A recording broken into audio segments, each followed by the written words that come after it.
The morning air was cold and sharp outside Buckingham Palace. Tourists crowded behind the iron gates, cameras ready, voices buzzing with excitement.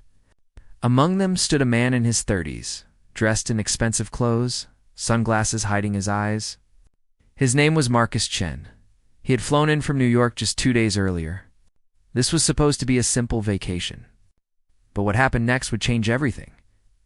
Marcus pushed through the crowd, phone in hand, filming everything. The palace guards stood perfectly still in their red uniforms and tall black hats. Their faces showed nothing. No smile, no blink, just silence. To Marcus, they looked like statues. He leaned closer to the nearest guard, a young man with pale skin and steady blue eyes. Marcus laughed and pointed his phone at the guard's face. "Look at this guy," Marcus said loudly. "Standing here like a robot. What a waste of time." The crowd went quiet. A few people stepped back.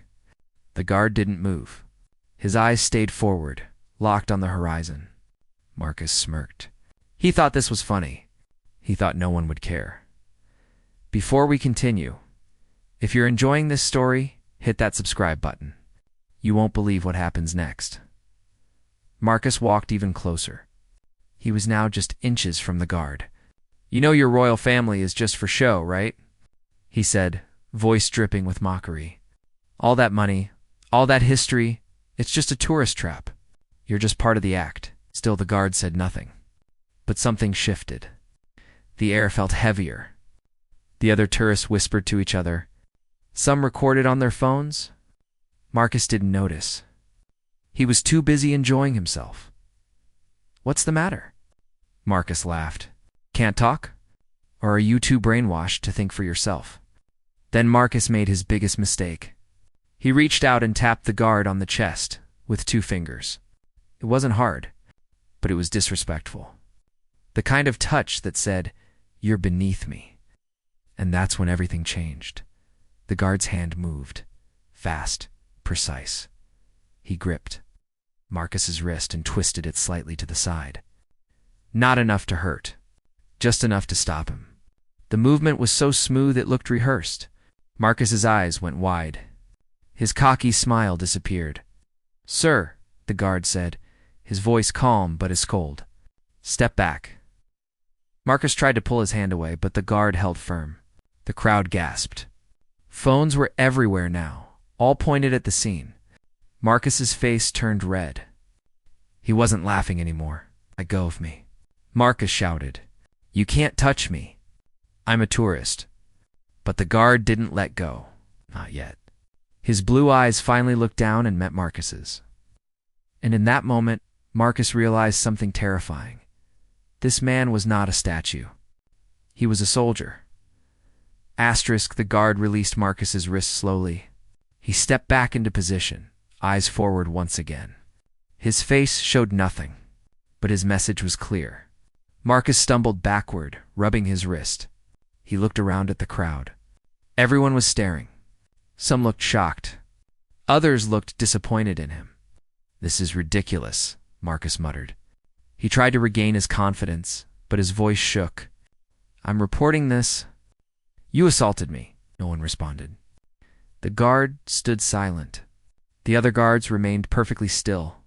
It was as if the whole world had paused to watch Marcus crumble. He looked at the tourists around him, expecting support, but no one spoke up for him. Instead, an older woman shook her head and walked away. A father pulled his children back, whispering something Marcus couldn't hear. Marcus felt something he hadn't felt in years: shame. He turned and pushed his way through the crowd. Head down, phone clutched in his hand. His heart pounded. His face burned. He didn't stop walking until he reached a small cafe 3 blocks away. Inside, he ordered coffee he didn't drink and sat in the corner, staring at his phone. The video was already uploading. He had recorded the whole thing. In his anger, Marcus decided to post it online. He wrote a caption, "Royal Guard attacks innocent tourist at Buckingham Palace. This is how they treat visitors." He hit post and waited. Within minutes, the comments started rolling in. But they weren't the comments he expected. You touched him first. "What did you think would happen?" "Respect the guards. They're doing their job. You're embarrassing yourself, dude. Marcus's stomach dropped. He scrolled faster. More comments. Thousands of them. And they all said the same thing. He was wrong. He was the problem. The video spread quickly, not because people supported him, because they wanted to defend the guard. By the next morning, the video had gone viral. News outlets picked it up. Social media exploded. Hashtags like hashtag respect the guards and hashtag Royal Guard hero trended worldwide. Marcus's face was everywhere.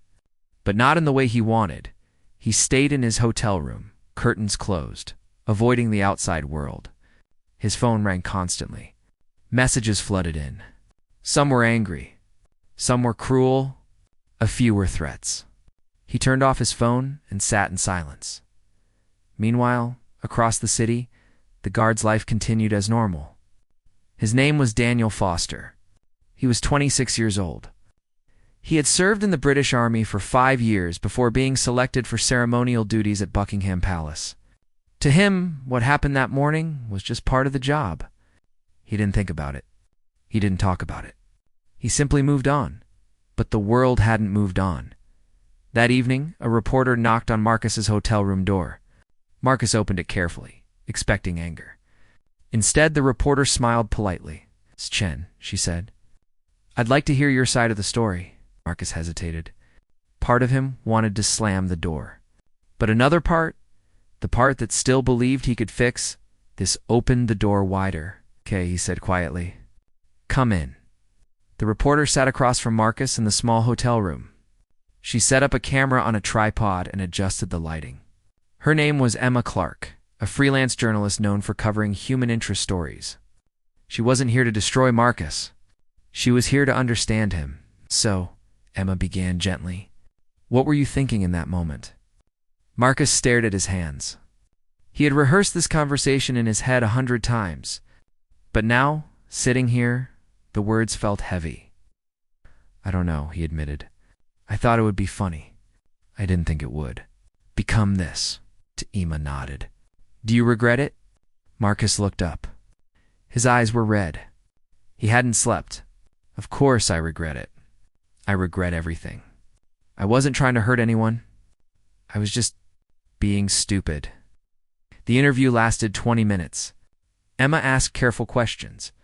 She didn't accuse him. She didn't defend him. She just listened. When it was over, she packed up her equipment and stood to leave. "For what it's worth," Emma said at the door, "people make mistakes. What matters is what you do next." Marcus didn't respond. He just closed the door and sat back down on the bed. The interview aired that night. Millions watched. And for the first time, people saw a different side of Marcus.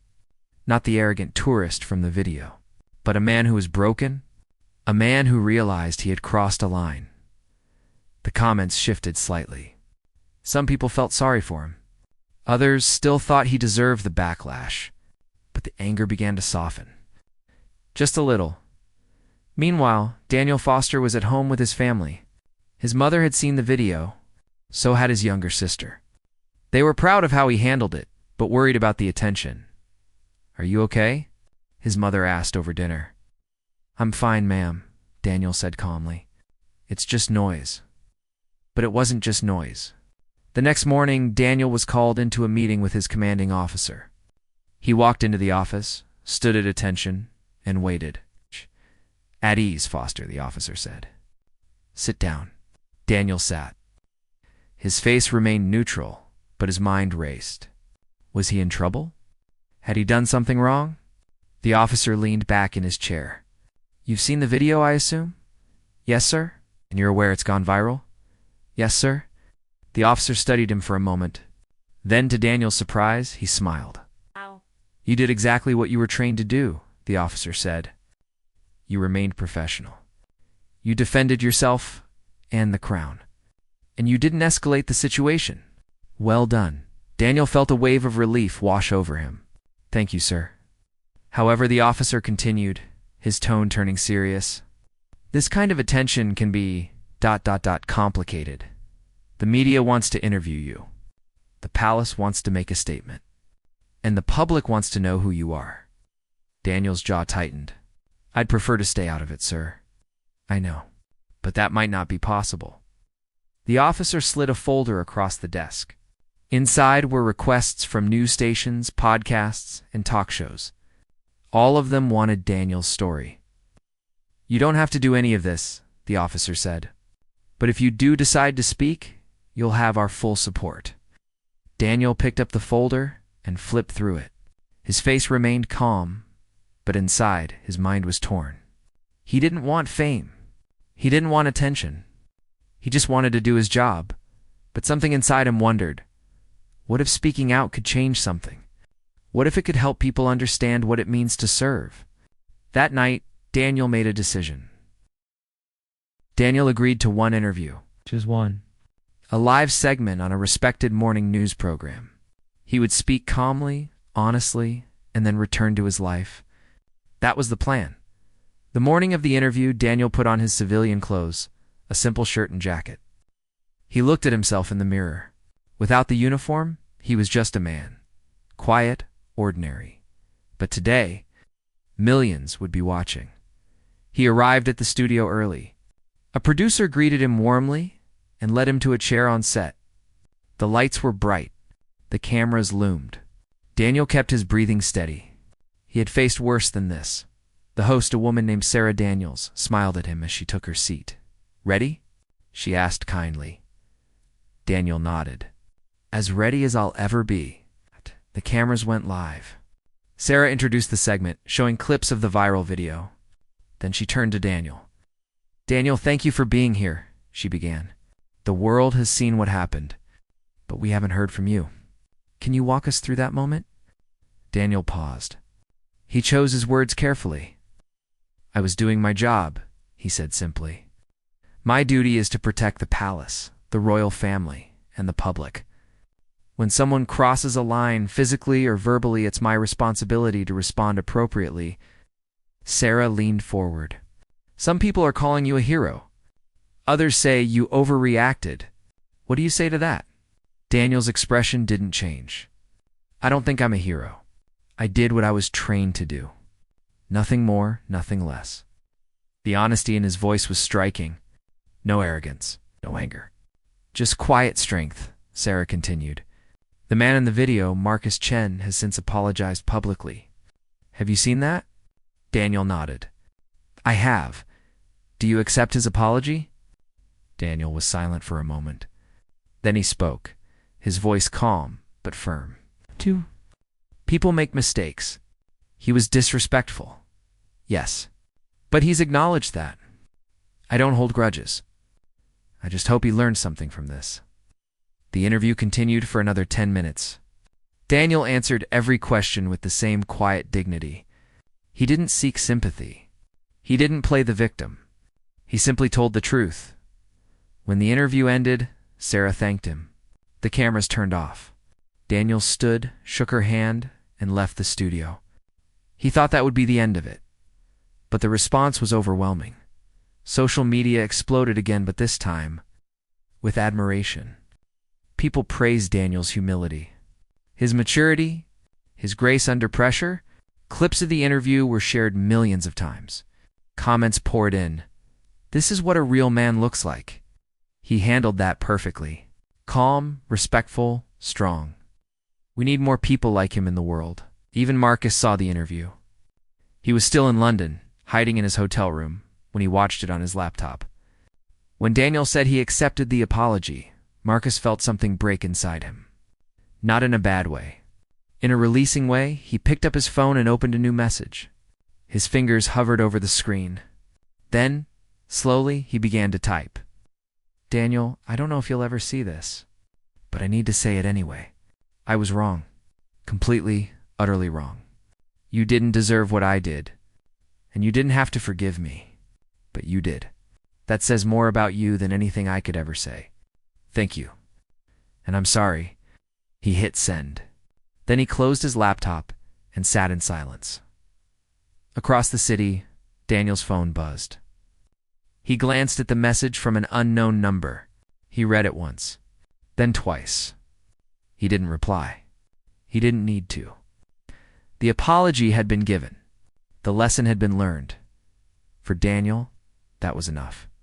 Asterisk, 2 weeks passed. The storm of attention began to fade. Daniel returned to his post at Buckingham Palace. The tourists still came. The cameras still flashed. But now when people saw him, they whispered with respect instead of mockery. Children waved at him. Tourists thanked him for his service. Some even asked for photos politely from a distance. Daniel never broke protocol. He never smiled or waved back. But deep down, he appreciated the change. Marcus, meanwhile, had made a decision of his own. He couldn't stay in London forever, but he also couldn't leave without doing something meaningful. Something that mattered. He reached out to a local charity that supported veterans and active duty soldiers. He made a donation. A large one. Then he volunteered his time, helping organize an event to raise awareness for mental health among servicemen and women. At first, people were skeptical. Was this just a publicity stunt? Another way to clean up his image? But Marcus showed up every day. He worked quietly, without cameras or fanfare. He listened to veteran stories. He learned about sacrifice, duty, and honor. One afternoon, as Marcus was setting up chairs for an event, an older man approached him. He was in his 60s, with gray hair and a military pin on his jacket. "You're the guy from the video, aren't you?" the man asked. Marcus tensed. He nodded. "Yeah, that's me." The man studied him for a moment, then he held out his hand. "I'm Robert. I served in the army for 30 years. Marcus shook his hand carefully. "Nice to meet you," Robert smiled. "You know, a lot of people out there still think you're an idiot." Marcus laughed bitterly. "Yeah, I know, but I don't," Robert continued. "You made a mistake. A big one. But you're here now. Doing something real. That takes guts." Marcus felt a lump form in his throat. He didn't trust himself to speak. Robert patted him on the shoulder. "Keep going, son. Redemption isn't about being perfect. It's about being better." Those words stayed with Marcus long after the event ended. For the first time since the incident, he felt like maybe, just maybe, he could move forward. Back at the palace. Daniel was finishing his shift when his commanding officer approached him again. "Foster," the officer said. A word. Daniel followed him to a quiet corner. "You've handled all of this with remarkable professionalism," the officer said. "I wanted you to know that the palace has taken notice. You've been recommended for a commendation?" Daniel blinked. "Sir, I don't think that's necessary." "It's not about what you think is necessary," the officer said with a slight smile. "It's about recognizing excellence. You represented the crown with dignity and strength. That deserves recognition." Daniel nodded slowly. "Thank you, sir." As he walked home that evening, Daniel thought about everything that had happened. A single moment, one decision to stand firm, had changed so much. For him, for Marcus. For everyone who watched, he didn't feel like a hero. He didn't feel like he had done anything extraordinary. But maybe that was the point. Maybe heroism wasn't about grand gestures. Maybe it was about doing the right thing, even when no one was watching, or in this case, when everyone was. That night, Marcus boarded a plane back to New York. He looked out the window as London disappeared below him. He didn't know what the future held, but he knew he was different now, changed, and somewhere in that city, a young man in a red uniform stood watch, silent and strong, ready for whatever came next. 6 months later, the world had mostly forgotten about the incident. The video still existed, buried somewhere in the endless scroll of viral moments, but the anger had faded. The memes had died. Life moved on. For Daniel Foster, things returned to normal. He continued his service at Buckingham Palace with the same quiet dedication. He was promoted to Lance Corporal. The commendation ceremony was small and private, just the way he wanted it. His family attended. His mother cried. His sister hugged him tight. She whispered. Daniel smiled, something he rarely did in uniform. "Thanks, Em." Never spoke about that day anymore. When fellow soldiers brought it up, he simply shrugged it off. To him, it was over. A closed chapter. He had no interest in reliving it, but the impact of that moment lived on in ways he didn't see. Across the Atlantic, Marcus Chen was building a new life. He had returned to his job in New York, but something fundamental had shifted inside him. The arrogance that once defined him was gone, replaced by something quieter. Humbler, he continued his work with veteran organizations. He started a podcast where he interviewed former soldiers about their experiences. He didn't do it for attention. He did it because he genuinely wanted to understand. And slowly, people began to see him differently. One day, Marcus received an email. It was from a school in London. They were doing a project on respect, dignity, and accountability. And they wanted to feature his story not as a villain, but as an example of growth. We believe mistakes can be powerful teachers, the email read. Would you be willing to speak to our students? Marcus stared at the message for a long time. Then he typed a reply. I'd be honored. 3 months later, Marcus stood in front of a classroom of 15-year-olds. They had all seen the video. They all knew what he had done, but they also knew what came after. I made a terrible mistake, Marcus began, his voice steady but honest. I disrespected someone who was just doing his job. I thought I was above consequences. But I wasn't, and I learned something that day. Student raised her hand. What did you learn? Marcus smiled sadly. That respect isn't just something you give to people you admire. It's something you give to everyone, especially those who serve others. Another student spoke up. Do you think the guard forgave you? Marcus paused. I don't know. But he gave me something more important than forgiveness.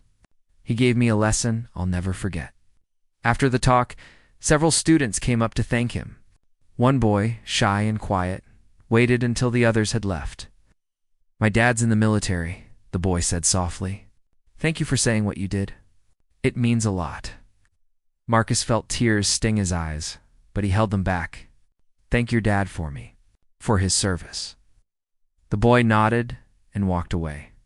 Marcus stood alone in the empty classroom, feeling something he hadn't felt in years. Peace. Meanwhile, Daniel Foster received a letter. It was forwarded through official military channels, unmarked except for a return address in New York. Inside was a single handwritten note. Daniel, I don't expect you to respond. I just wanted you to know that what happened that day changed my life. I was wrong. You were right. And because of you, I'm trying to be better. Thank you for your service. And thank you for showing me what real strength looks like. Marcus Daniel read the letter once. Then he folded it carefully and placed it in a drawer. He didn't need to respond. The message had been received. That evening, as Daniel walked through the streets of London, he thought about the strange path life takes. One moment of tension, one decision to stand firm. And somehow, it rippled outward, touching lives in ways he never expected. He didn't feel like a hero. He never would. But maybe that was okay, because heroes aren't always the ones who seek the spotlight. Sometimes, they're the ones who simply stand their ground when it matters most. And on a cold morning outside Buckingham Palace, that's exactly what Daniel Foster had done. The world had watched. Some had cheered. Some had judged. But in the end, 2 lives were changed forever. One man learned humility. The other learned that strength isn't about power. It's about principle. And perhaps that's the truest lesson of all. The guard stood silent. The tourists walked away wiser. And somewhere between them, the world became just a little bit better.